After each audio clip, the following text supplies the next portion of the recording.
त्यांनी ह्या सर्व गोष्टींचा अभ्यास केला असेल. अर्थात अजूनपर्यंत आमच्या हातामध्ये तर तो प्रस्ताव जो काय आहे बिल की ज्याचं रूपांतर जे आहे कायद्यात करायचं आहे विधानसभेत ते अजून आमच्या हातात आलेलं नाही. पण वर्तमानपत्रातून आम्ही वाचतोय की काय काय आहे ते. सगळ्यात महत्त्वाची बाब अशी आहे की आत्तापर्यंत जी अधिसूचना काढण्यात आली होती त्या विरोधात तब्बल 6.5 लाखाच्या आसपास हरकती नोंदवण्यात आल्याची माहिती मिळते ना. हा ते खरं आहे की सगळे सोयरेच्या संदर्भामध्ये 6-6.5 लाख हरकती नोंदवण्यात आलेल्या आहेत. आणि यासाठी मी महात्मा फुले समता परिषद, ओबीसी एल्गारचे कार्यकर्ते आणि इतर सर्व ओबीसी समाजाचे नेते या सगळ्यांचं अभिनंदन करतो की त्यांनी जे आहे गावागावात जाऊन या लोकांना समजावून ह्या हरकती ज्या आहेत गोळा केलेल्या आहेत आणि इथपर्यंत त्यांनी आणून दिलेल्या आहेत. त्याचा अभ्यास अर्थात करावा लागेल आणि त्याला वेळसुद्धा लागेल. मला असं कळलं की मागचे 2 दिवस सुट्टी असतानासुद्धा अनेक कर्मचारी तिथे काम करत होते. तर आणखी किती दिवस लागतात माहीत नाही मला. सर, मागासवर्गीय आयोगाचा अहवाल ज्यावेळी राज्य सरकारकडे सादर करण्यात आला त्यावेळी मुख्यमंत्र्यांनी म्हटलं की ज्या कुणबी नोंदी आढळलेल्या आहेत नव्यानं त्यांना ते कायद्यानुसार आरक्षण लागू केलं जाईल, मात्र मराठ्यांसाठी वेगळं आरक्षण देण्याचा आम्ही प्रयत्न करतो आणि या अहवालाच्या आधारे आम्ही पुढची चर्चा करू. तर त्याकडे तुम्ही कसं पाहता? ते आता तिकडे मी हाऊसमध्ये सांगेन. जरांगेंचं असं म्हणणं की कोणत्याही परिस्थितीमध्ये 50%च्या आतच आरक्षण द्या, 50%ची मर्यादा न ओलांडता ओबीसीत आरक्षण हवं. हो, मग ते जर करायचं असेल तर मग ॲक्ट कशाला करायचं? जर जरांगे सांगतात तसंच जर सगळं ऐकायचं असेल आणि जरांगे म्हणतो ओबीसीतच द्या, मग आणखीन हा वेगळा मग कायदा करण्याची आवश्यकताच नाही. ज्या अर्थी हा कायदा सरकार करता आहे त्या अर्थी वेगळं आरक्षण मराठा समाजाला देण्याचा स्पष्ट उद्देश याच्यामध्ये सरकारचा दिसतो आहे. याआधी देखील आरक्षण जेव्हा सरकारने विरोध आठवला ते सुप्रीम कोर्टात टिकलं नाही आणि तसं असताना आता पुन्हा जर नव्याने आरक्षण दिलं त्या समजू शकतो तर सुप्रीम कोर्टाचा अपमान. असं का नाही, असं आहे की गायकवाड कमिशनने दिलेल्या अहवालावर जो कायदा करण्यात आला तो हायकोर्टात टिकला. हायकोर्टामध्ये काही गोष्टी नाकारण्यात आल्या पण रिझर्वेशन जे आहे देण्याचं ठरलं. फक्त सुप्रीम कोर्टामध्ये काही त्रुटी आढळून आल्या त्या दुरुस्त करण्याचा प्रयत्न जे आहे ते सगळ्या न्यायाधीशांनी मिळून केलेला आहे. त्यामुळे असं वाटतं की यातून जे आहे मार्ग निघेल.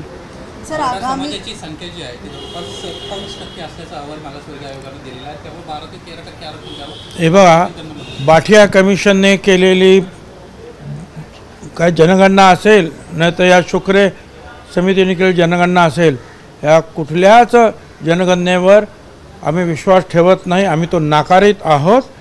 तुम्हाला जर कोण किती समाज आहे या राज्यामध्ये हे नक्की करायचं असेल तर जातीय जनगणना करा.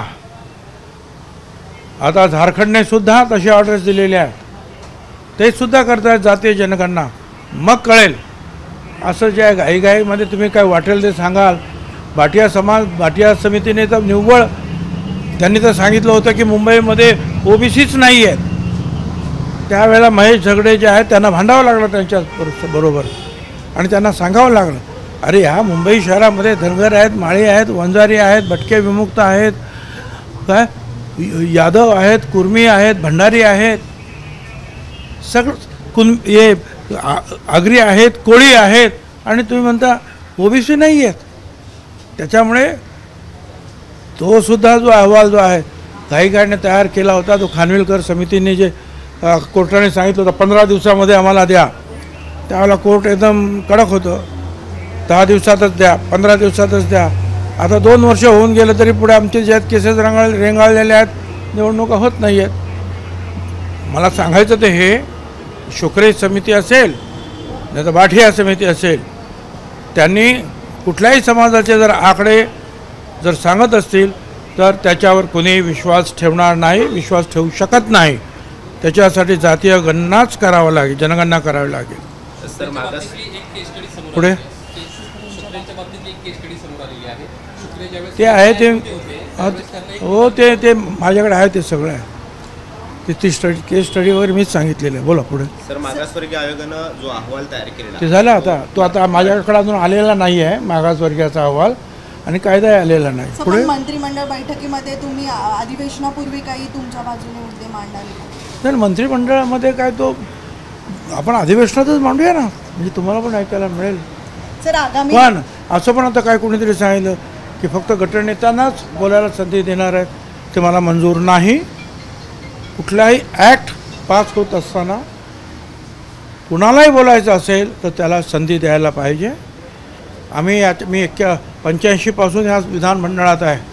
काही वेळेला आज 10 वाजता सुरू झालेली चर्चा जी आहे रात्रभर चालून दुसऱ्या दिवशी सकाळी 10 वाजता ॲक्ट पास झालेला आहे.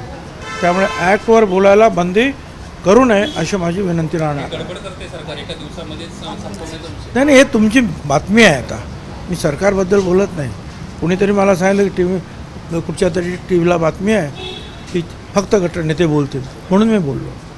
सर आगामी लोकसभा निवडणुकीसाठी महायुतीचा फॉर्म्युला ठरला असल्याचं सांगितलं मला जात काही आहे. कल्पना नाही आहे. 28 जागा भाजपला आणि 10 शिंदे गटाला तर 10 अजित पवार गटाला लढवण्याची शक्यता आहे. काय सांगा? मला काही माहीत नाही. मी फक्त एवढंच सांगेन की शिंदे गटाला जेवढ्या जागा लोकसभेच्या मिळतील तेवढ्याच जागा अजित पवार राष्ट्रवादी काँग्रेस पक्षाला मिळाल्या पाहिजेत, एवढंच माझं म्हणणं आहे. धन्यवाद. एबीपी माझा, उघडा डोळे बघा नीट.